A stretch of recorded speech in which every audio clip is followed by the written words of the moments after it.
Vamos a dar paso. Sé que es complejo y hago propósito de enmienda también en mi propia síntesis, porque tenéis trayectorias curriculares que, como le ocurría a Isabel Izquierdo, cuesta sintetizar. Voy a intentar también, ¿no?, resumir esas trayectorias para que, a su vez, vosotros podáis hacer lo propio con proyectos tan complejos. Bien, nos acompaña ahora José César Llana Rodríguez, director del Museo Arqueológico Provincial de Orense. Es doctor en Historia, en Prehistoria, ¿verdad?, por la Universidad de Santiago de Compostela y máster en Gestión del Patrimonio Cultural por la Universidad de A Coruña. Es funcionario de carrera del Cuerpo de Técnicos de Museos de la Xunta de Galicia y ha dirigido previamente otros centros museísticos como el Museo Etnológico de Ribadavia y el Museo del Vino de Galicia. Es autor de un extensísimo número de publicaciones especializadas y actualmente es director del Museo Arqueológico Provincial de Orense, un museo que, como todos conocéis, aborda desde hace años y con una complejidad que él podrá detallarnos un proceso de reforma que nos va a presentar bajo el título Musarcurense, un museo en el Palacio Episcopal para conocer ciudad, territorio y edificio. Muchas gracias. Muy bien, pues muchas gracias. Buenos días, buen día. Bueno, primero agradecer al Museo Arqueológico Nacional, a Isabel, que invitara al Museo Arqueológico para estar aquí, y a las personas, Daniel y Carlos, todo Daniel personalmente, que me ha tenido que aguantar durante unas semanas. Bien, vamos a hablar de un museo. Bien, el Museo Arqueológico Provincial de Orense es el único museo que en Galicia nace a consecuencia del proceso desamortizador, es decir, las comisiones de monumentos de Coruña, Pontevedra y Lugo no llegaron a constituir un museo, solo la de Orense lo hace. Y ya en los años 40, entre el año 42-46, piensan en la constitución de un primer museo, un museo de pinturas. Evidentemente, buena parte de los bienes que están siendo incorporados a través del proceso desamortizador es pintura, y sobre todo de pintura religiosa. Y se piensa en un primer museo que se organiza, tiene su sede en el Colegio de los Jesuitas, luego pasa a lo que era entonces la Diputación, el Palacio Provincial, etcétera, etcétera. Y en los años 50 pues, se queda sin sede y hay una dispersión de la colección. Esta va a ser una de las variables a lo largo de su historia, supongo que muchas instituciones similares que tienen una larga historia. En los años 90 del siglo XIX hay un segundo intento de crear un museo, esta vez Museo Arqueológico Provincial, es decir, ya se acota de alguna manera en su denominación el objetivo que va a tener, que en el año 1896 abre sus puertas y que bueno, pues, va a durar un tiempo también corto en su ubicación y comienza a itinerar de una sede a otra. Se instala a principios del siglo XX en el entonces Instituto de Enseñanza Media, el actual Otero Pedrallo. En el 27 sufre un incendio, sobre todo la parte documental se pierde en esta catástrofe. Parte de la colección en este momento se vuelve a dispersar, incluso en domicilios privados, etc. En fin, de nuevo estamos ante un periodo en el que van a desaparecer elementos de la colección. Y continúa su búsqueda de un espacio y en el año 34 parece que va a encontrar una sede, que es el antiguo Hospital de las Mercedes, que acaba de ser evacuado porque hay un hospital nuevo, y por tanto la Diputación le concede ese espacio al Museo Arqueológico Provincial.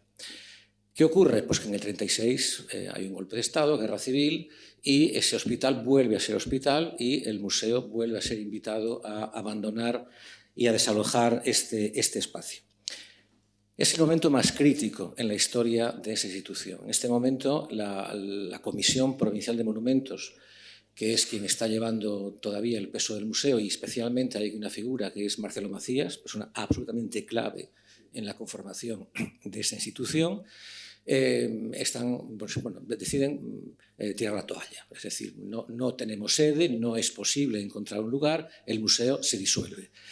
Y en el año 1938, se decide que en lugar de disolverlo sea ofrecido al Estado, que lo acepta en el año 39, en enero, es cuando se firma el acuerdo de incorporación a la red de museos servidos por el Cuerpo de Conservadores, y a partir de ese momento comienza la historia de la institución tal y como hoy la conocemos.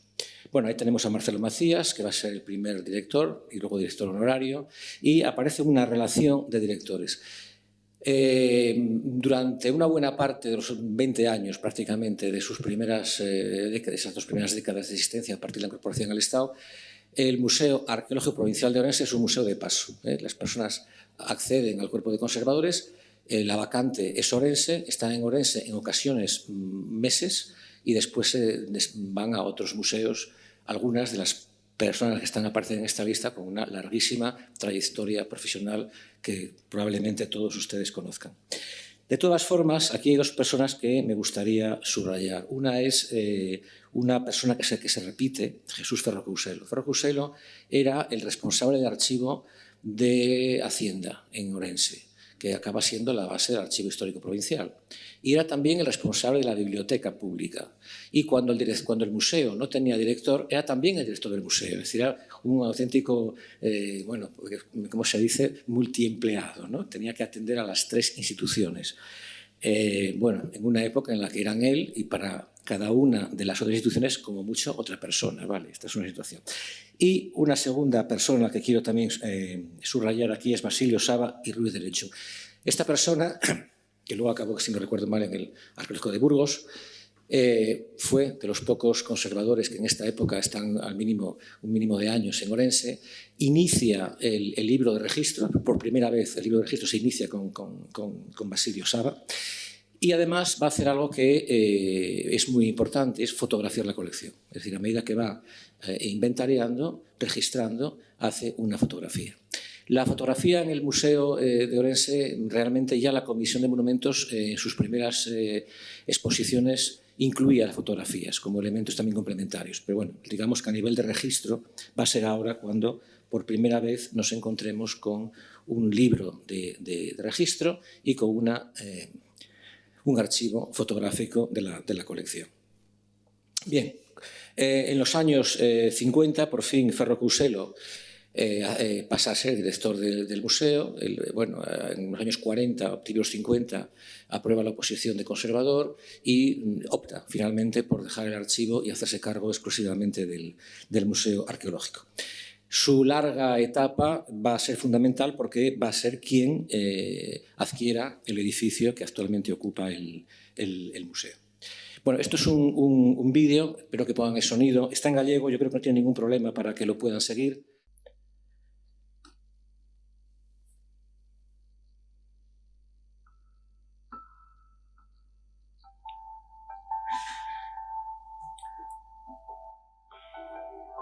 Desde o ano 1951, o Museo Arqueolóxico de Ourense ten a súa sede nun dos edificios máis lonxevos e singulares da cidade, o vello Pazo do Bispo, un dos poucos edificios civís románicos conservados en España, que logo se ampliou e modificou co paso do tempo até adquirir a envolvente actual. Foi así como enriqueceu non só a súa historia, con preexistencias no seu subsolo desde época romana altoimperial, senón tamén a da propia cidade, mesmo modificando a trama urbana, pois o pazo, ademais de residencia do bispo, foi tamén residencia do señor temporal da cidade, dado que entre os séculos XII a XVII Ourense tivo a condición de cidade de señorío eclesiástico, razón que explica o seu emprazamento estratéxico nun solar que na súa máxima extensión chegaba até a Rúa da Barreira e que documentalmente era coñecido como Pazos Torres e Curral do Bispo de Ourense.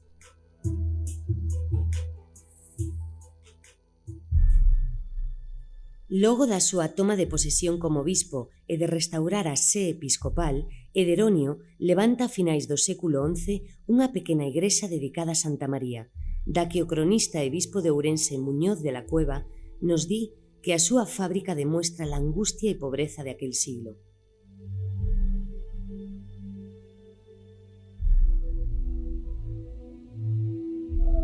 Pouco tempo despois, xa no século XII, o bispo Diego Velasco edifica carón da igrexa de Santa María a Torre Beati Martini, definida por Muñoz de la Cueva como fuerte e magnífica, e o corpo inicial do pazo episcopal en forma de L, con entrada monumental desde o patio interior.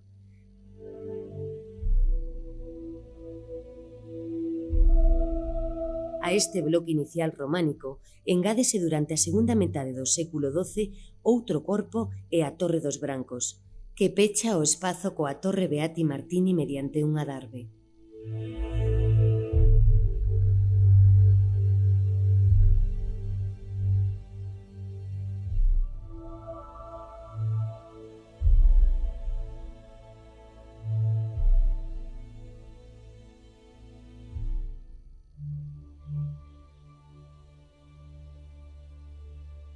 Durante o bispado de Don Lourenzo, xa no século XIII, o pazo fortificado amplíase ladeira abaixo, cara ao oeste, construíndose o volume da adega do pazo, cos seus maxestosos contrafortes e as torres e muralla sobre a Rúa da Barreira.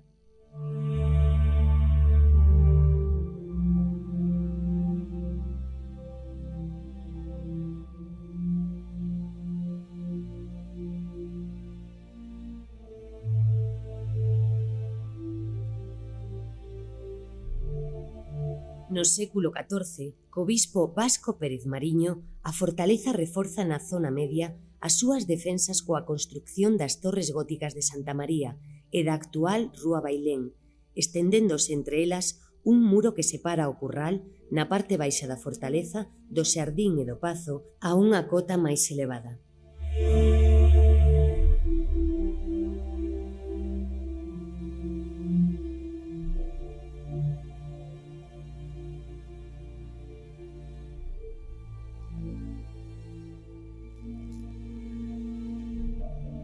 As revoltas acontecidas durante a segunda metade do século XV deixaron o pazo moi danado na súa condición de fortaleza, especialmente nos laterais sur e oeste, onde dunha banda a adega románica perde os seus contrafortes monumentais, e doutra, a Torre de Bailén e as da Barreira son derrubadas así como a muralla que as conectaba.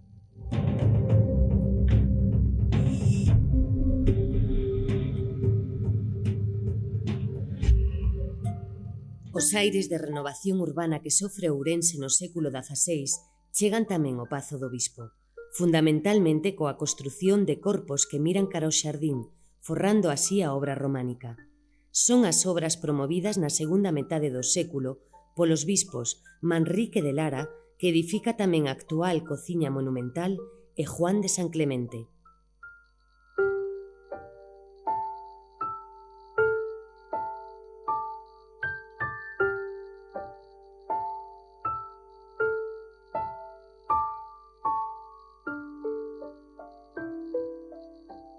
A finais do século XVI, o bispo Pedro González de Acevedo arranxa o deteriorado peche do curral, pero anticipándose a concordia do pleito do curral entre o bispo e o concello, delimita o peche tendo en conta unha rúa nova aberta pola metade do curral. A apertura desta rúa vai configurar igualmente unha nova entrada ao Pazo do Bispo con patio dianteiro, o carón da adega románica, que ve agora tamén moi modificado o seu paramento.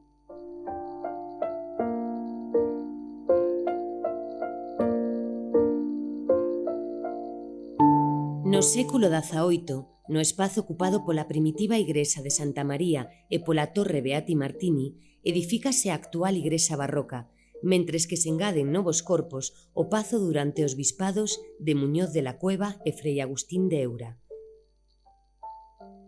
Novas estancias que supoñen tamén unha modificación importante en todo o pazo, das cotas de piso e das cubertas ata entón existentes.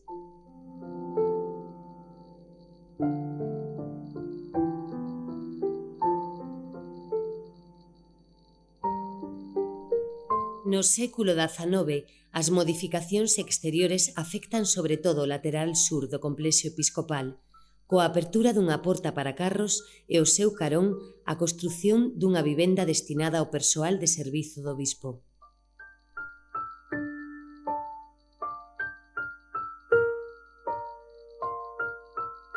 Nos anos 20 do século pasado, a creación dunha fachada para o lado oeste do pazo, segundo o proxecto de Daniel Vázquez, só se levará a cabo, por fortuna, parcialmente, coa construcción dunhas arcadas na esquina suroeste do xardín e coincidindo coa etapa do bispo Cerviño.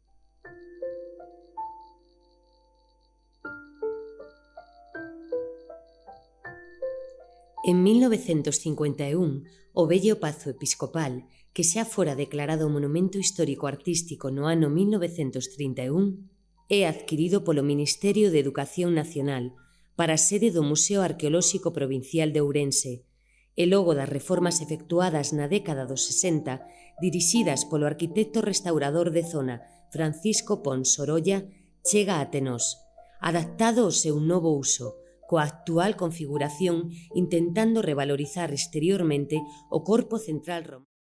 Podido observar, ha ido configurando el actual edificio. Es decir, desde la época románica hasta el siglo XX, cada obispo ha hecho alguna modificación. Ha añadido un edificio, ha hecho una nueva puerta y ese complejo es lo que hoy es el edificio sobre el que se va a intervenir. Ahí tienen el edificio tal cual, tal como está en el momento en el que es adquirido por el Ministerio, y comienzan la primera instalación que hace Ferro Couselo. Aquí tenemos unas imágenes. Años 60 son las intervenciones de Pons Sorolla. A la derecha la fachada actual, tal y como estaba antes de las obras, bueno, no se va a alterar. Y a la izquierda la fachada antes de la intervención de Pons Sorolla. Verán que hay una ventana que Pons Sorolla añade que no estaba.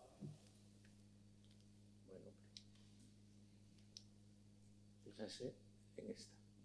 Se decide cambiarla de sitio y hacer algunas otras cosas más. Bueno, lo interesante de esta intervención es que, bueno, va a dar lugar a un nuevo montaje y, salvo alguna pequeña intervención en bajo cubierta en la época de Francisco Fariña, pues el Museo Arqueológico Provincial llega así hasta el año 2001, diciembre, en el que es evacuado para una intervención integral.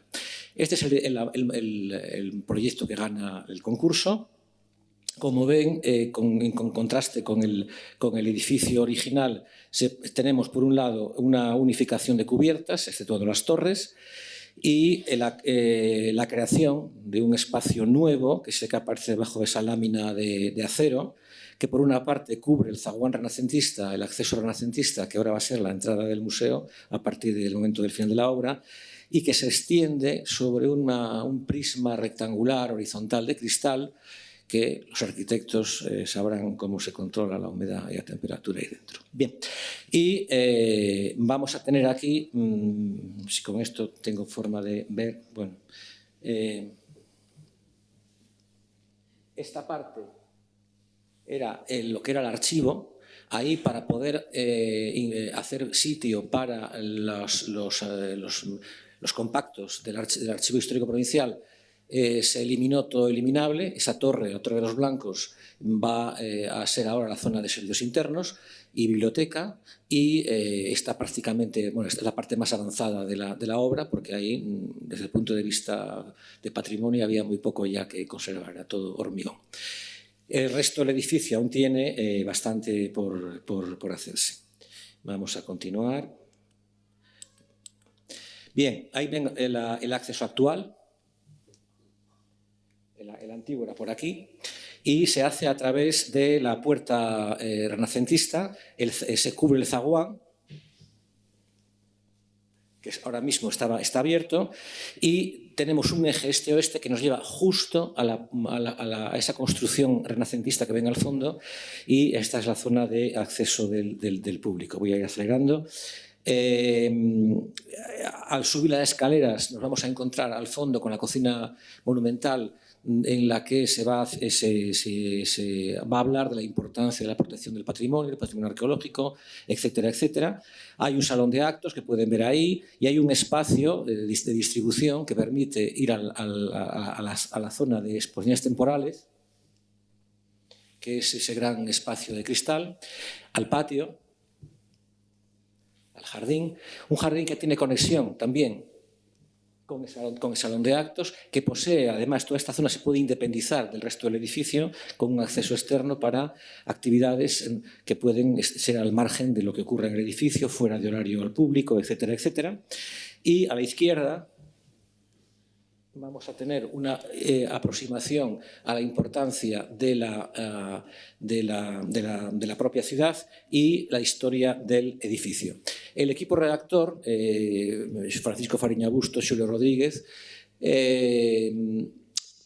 manejaron tres variables a la hora de pensar en el futuro. Uno, la propia valorización del edificio en sí, de la arquitectura del edificio. Y, en segundo lugar, potenciar una lectura arqueológica de la propia evolución de la ciudad a través de aquellos elementos arqueológicos que aparecieron en la excavación y que van a ser incorporados al recorrido. Y, en tercer lugar, la exposición se va a centrar, es una exposición temporal, lineal, que empieza en el Paleolítico y termina en el siglo XV, pero con especial interés en dos aspectos que creemos que la colección del museo es específicamente de interés frente a otras colecciones que pueden ver en otros museos, que es la plástica castreña, la colección de plástica castreña y la colección de epigrafía latina. Serían esos dos aspectos los fundamentales y de ahí que ahí sería cómo se va a plantear esto. En la siguiente planta vemos ya cómo van a ser las salas. Bueno, en este caso pues ahí vemos esa pantalla. Es la zona de acceso a la zona del mundo castreño, del Raz del Hierro, y es una introducción al contexto arqueológico y a partir de ahí se da paso a las diferentes salas.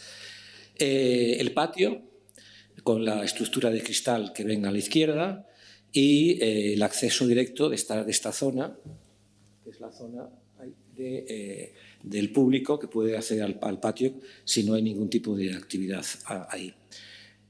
La zona de epigrafía, hay tres recorridos que se pueden hacer de forma distinta, el edificio, la arqueología y las piezas fundamentales, se van en cada zona lo que puedes ver, y esta sería la zona de plástica castreña. Este es el final del recorrido, que es si se fijaron, hay un momento en el barroco que se construye un edificio con una galería. Esa galería se utiliza en este momento, se va a utilizar en su momento para el final del recorrido, el siglo XV. El museo tiene una colección de arqueología prerrománica de cierto interés, por eso terminamos con la Edad Media. Y no sé si hay una imagen más, no la hay todavía, vamos a quedarnos aquí. Y luego está la zona de arcadas que vieron antes cuando en el vídeo, que la última intervención que se hace es una zona de arcadas. Ahí la idea que había en ese momento era cargarse toda la parte barroca del edificio para abrir la calle, una calle más ancha, ¿vale? Afortunadamente solo se hizo la mitad, la parte de jardín, menos mal, con lo cual el edificio se mantiene. Por esta parte, a nivel de calle, es una zona con arquerías y ahí está justo debajo de ese prisma de cristal, y ahí se van a colocar una serie de piezas, de alguna manera, bueno, invitando al público a que acceda al interior las piezas que son significativas de la colección.